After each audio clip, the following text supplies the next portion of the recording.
Hello everyone, आज हम start कर रहे हैं आरजीपीवी बीटी 101 केमिस्ट्री यूनिट 1। इसमें हम सारे इंपॉर्टेंट टॉपिक कवर कर लेंगे जो कि आपके एग्जाम में पूछे जाएंगे। आइए वीडियो को लंबा नहीं खींचते हुए जल्दी से स्टार्ट करते हैं एंड ख़त्म करते हैं यूनिट 1 को। यूनिट 1 में जो क्वेश्चन हैं, देखो क्वेश्चन नंबर 1 जो बोल रहा है, what is hardness of the water, explain the causes and unit of the hardness with relation. ठीक है, तो हम पहले समझ लेते हैं हार्डनेस होती क्या है भाई। तो देखो हार्डनेस क्या होती है। Hardness of the water is the property by which water does not leather easily with the soap due to the presence of Ca2 plus and Mg2 plus salt। Okay, तो इसमें क्या है कि ये पानी के साथ जब हम रखेंगे सोप को तो ये लेदर नहीं करता, यानी झाग नहीं देता है। ठीक है, सोप, ठीक है, सोप तो ये क्या करता है, लेदर यानी झाग नहीं देता, लेदर नहीं करता है। ठीक है, तो इसको क्या बोलते हैं हम लोग, हार्ड वाटर बोलते हैं। देखो अब हार्ड वाटर कॉजेज दो टाइप के होते हैं। देखो तो पहला हो गया टेम्परेरी हार्डनेस और दूसरा होता है परमानेंट हार्डनेस। ठीक है, तो एक हो गया टेम्परेरी और दूसरा हो गया परमानेंट। अब देखो टेम्परेरी हार्डनेस होता क्यों है, due to the presence of bicarbonates. किसके कारण होता है ये, बाइकार्बोनेट्स के कारण होता है। और बाइकार्बोनेट्स इसमें प्रेजेंट रहते हैं। ठीक है, अब रुको, बाइकार्बोनेट्स होते हैं। दूसरा अगर अगर हम बात करते हैं परमानेंट की, तो परमानेंट में कौन से रहते हैं, देखो due to the present of sulphate and chloride, इसके जो रहते हैं ये प्रेजेंट रहते हैं। ठीक है, तो इसमें देखो एग्जांपल में इसमें टेम्परेरी में क्या क्या लिखोगे, calcium bicarbonate and magnesium bicarbonate. अगर इसमें लिखोगे क्या लिखोगे, calcium sulphate, magnesium sulphate, calcium chloride और मैग्नीशियम क्लोराइड, ये चीज़ें लिखना है तुमको, तो इतना लिख दोगे।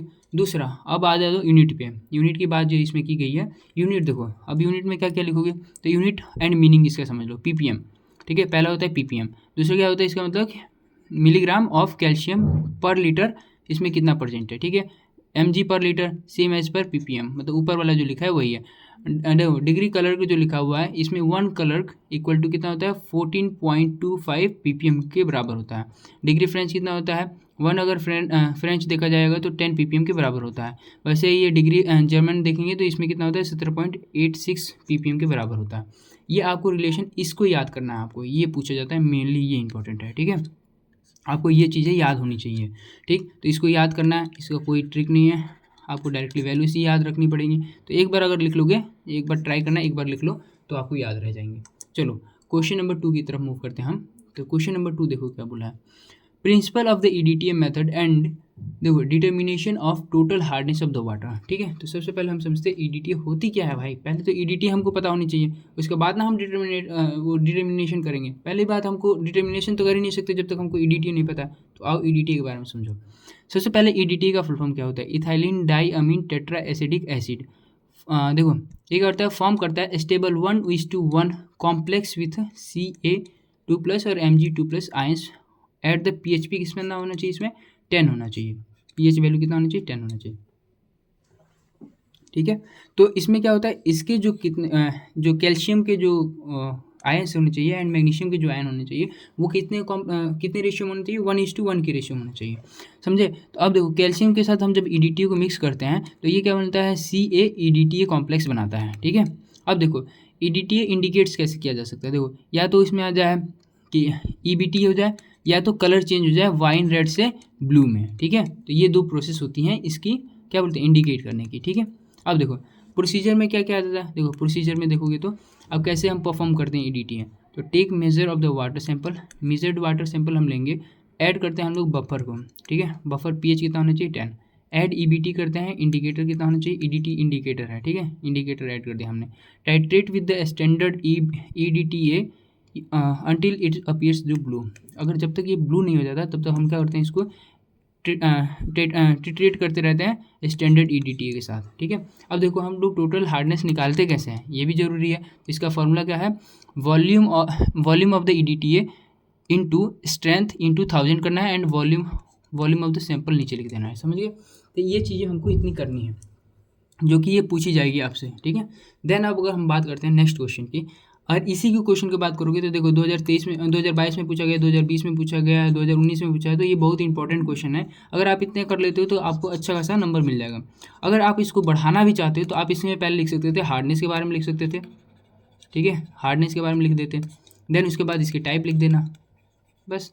उसके बाद ईडीटी के बारे में लिख दो भाई, अगर तुमको बढ़ाना है। अगर नहीं लिख पा रहे हो तो इतना बढ़ा सकते हो। नेक्स्ट अगर बात करते हैं हम क्वेश्चन नंबर 3 की, तो देखो ये है एक न्यूमेरिकल क्वेश्चन है जो कि देखो 2022 में पूछा गया, 2023 में पूछा गया, 2008 में पूछा गया, 2012 में पूछा गया, इनफैक्ट ये 2024 में भी पूछा गया है और भी बहुत सारी मतलब इसमें पूछे गए हैं, ईयर्स में पूछे गए हैं, यहाँ पे नोट नहीं किया गया है। ठीक है, स्पेसिफिकली जो था उसमें नोट कर दिया है। ठीक है, अब आओ इसको सॉल्व कैसे करते हैं। देखो इसमें क्या दिया रहेगा, आपको एक कंपाउंड दिया रहेगा एंड इसमें मिलीग्राम लीटर पर लीटर ऐसे दिया रहता है आपको वैल्यूज़। ठीक है, सबसे पहले आपको कम से कम इनकी एटॉमिक वैल्यू याद होनी चाहिए। जैसे कैल्शियम की मतलब कैल्शियम की कितनी होती है, देखो कैल्शियम की कितनी होती है 20, आपको याद रखना है। फिर मैग्नीशियम की कितनी होती है 12, क्लोराइड की कितनी होती है 17। ठीक है, वैसे कि हो गया सल्फ़र होता है आई थिंक 16 एंड ऑक्सीजन होता है 8, सी यानी कार्बन होता है हमारे पास 6। ये आपको याद रखना है। ठीक है, ये मिनिमम आपको याद होना ही चाहिए, तभी आपको इससे क्वेश्चन बन पाएंगे। ठीक है, आपको इतना याद रखना है। देखो अब मॉलिक्यूलर वेट कैसे निकालते हैं, जैसे अगर हमको मेरे को ऐसे दे देगा CaSO4 दे दिया, लेट्स सपोज ये दे दिया मेरे को। ठीक है, तो Ca का मैंने कितना बताया 20 प्लस, अब देखो सल्फर का कितना बताया मैंने 16 होता है, तो हमने लिख दिया 16, सल्फर 16 हो गया। अब देखो O2 का O4 दिया है, तो O का कितना होता है 8 इंटू, अब कितना हो जाएगा 4, यानी कितना हो गया 20 प्लस 16 प्लस 32, तो इतना आ गया। अब इसको जोड़ोगे तो कितना बन जाएगा, ये बन जाएगा हमारे पास अगर मोलिकुलर अगर वेट नहीं निकालना है, नॉर्मल अगर इसका निकालना है तो कितना बन जाएगा ये 20 और 4 8 और यहाँ से जोड़ लोगे तो 4 48 प्लस 20 68 बन जाएगा। ठीक है, ठीक। अगर तुमको इसी का अगर तुमको बोल दिया मोलिकुलर वेट निकालो भाई, तो इसको डबल कर देना, सिंपली डबल कर दो। इसको डबल कर दोगे तो यानी 2 से मल्टीप्लाई कर दो, 2 से मल्टीप्लाई करोगे तो कितना आ जाएगा यहाँ पे, ये आ जाएगा 6 और 12 और 1 13 136। तो इसीलिए यहाँ पे देखो 136 लिखा हुआ है मोलिकुलर वेट के लिए। ठीक है, तो 136 से लिखा हुआ है, समझिए। बाकी सबका ऐसे ही करना है तुमको, सेम टू सेम यही प्रोसेस फॉलो करना, बस ये ऊपर वाला टेबल छोटा से याद रख लेना है। ठीक है तुमको, ओके। देन अब देखो इसमें कैसे निकालना है, तो देखो जो हमने ऊपर क्वेश्चन फार्मूला पढ़ा था हार्डनेस निकालने के लिए, वही लिखा हुआ है यहाँ पे, इंटू 100 कर दिया, मोलिकुलर वेट को डिवाइड कर देंगे।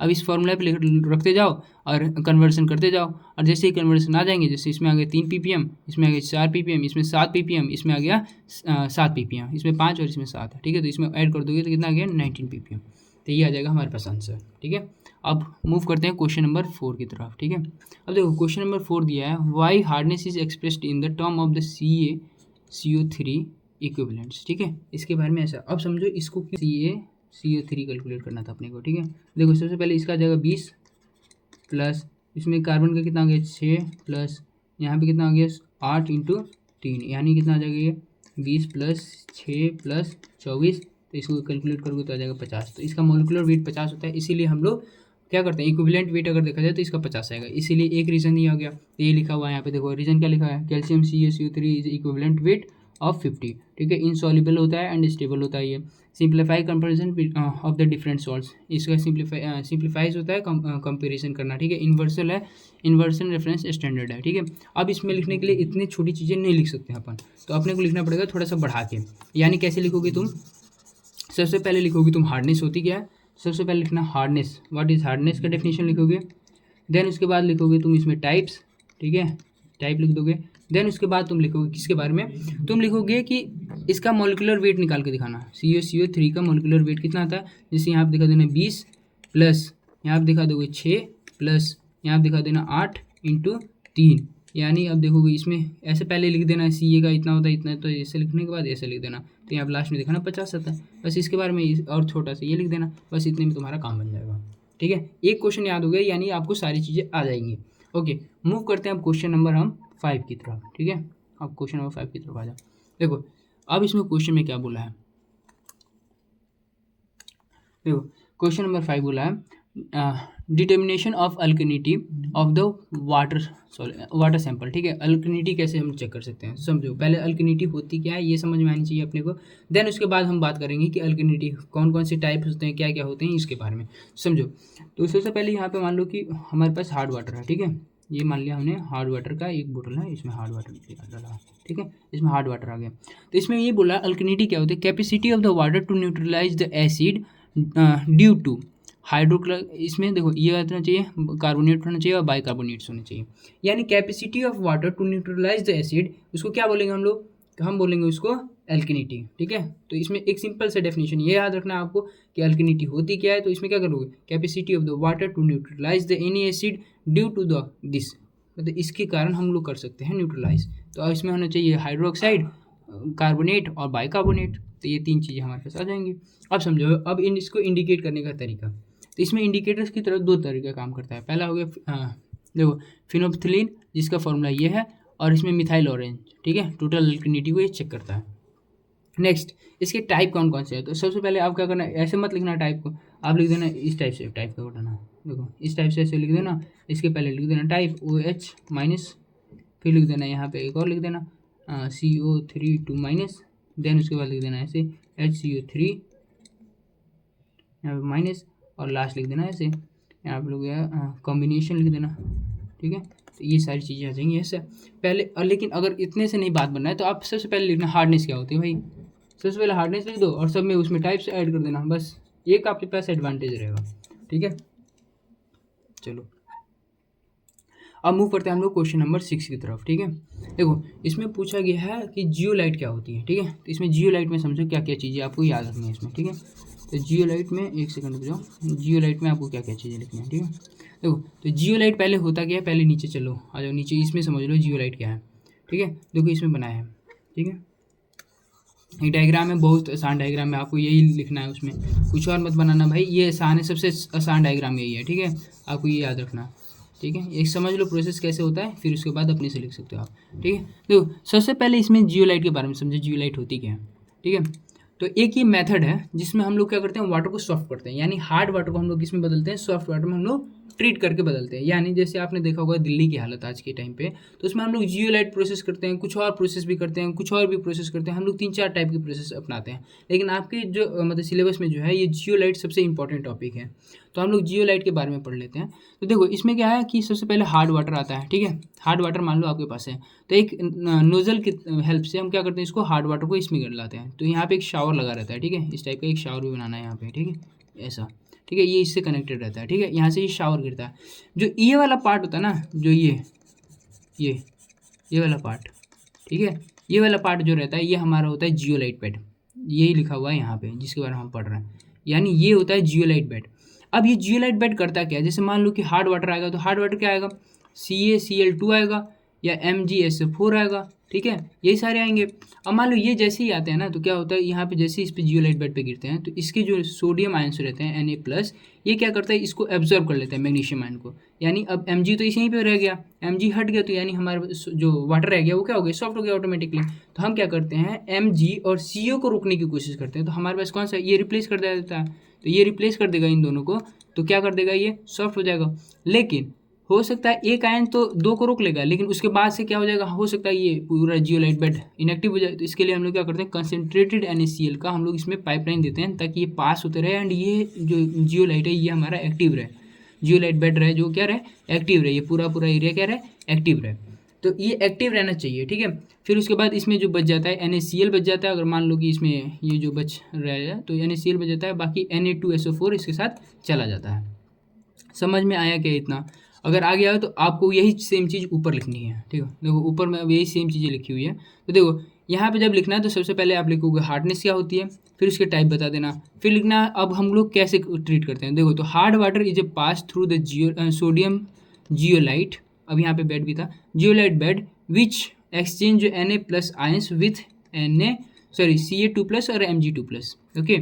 सो इन दोनों से क्या करता है, ये रिप्लेस करता है, एक्सचेंज करता है Na+, ठीक है। अब देखो इसका रिएक्शन का आपको एक वो याद रखना है, फॉर्मूला याद रखना है, और इसके एडवांटेज लिखना है। देखो सिंपल होता है, इकोनॉमिकल है करनी, भाई आपको आती है, फ्लेक्सिबल लिखो, स्केलेबल लिखो, कुछ भी लिखो, ईजी होता है, हैंडल करना ईजी, ये है वो है, बस उसके बाद उसी का उल्टा लिख देना आपको लिमिटेशंस में, ठीक है। अब बाकी और किसी का भी एडवांटेज पूछता है ना तो आपको यही लिखना है कि ईजी है हैंडल करना, कि ये अच्छा है, मतलब इकोनॉमिकली अच्छा देता है, कॉस्ट अच्छा है, इफ़िशियंट है, यही सब लिखना रहता है भाई, पागल बनाना है, सीधी बात है, ठीक है। अब चलो आ जाओ, अभी इतना इतना अगर तुम लोग कर लेते हो, ये 6 क्वेश्चन जो मैंने बताया अगर तुम लोगों ने कर लिए तो इनफ है भाई, इनफ, मतलब कि अगर तुमने कर लिया ये तो इनफ, ठीक है।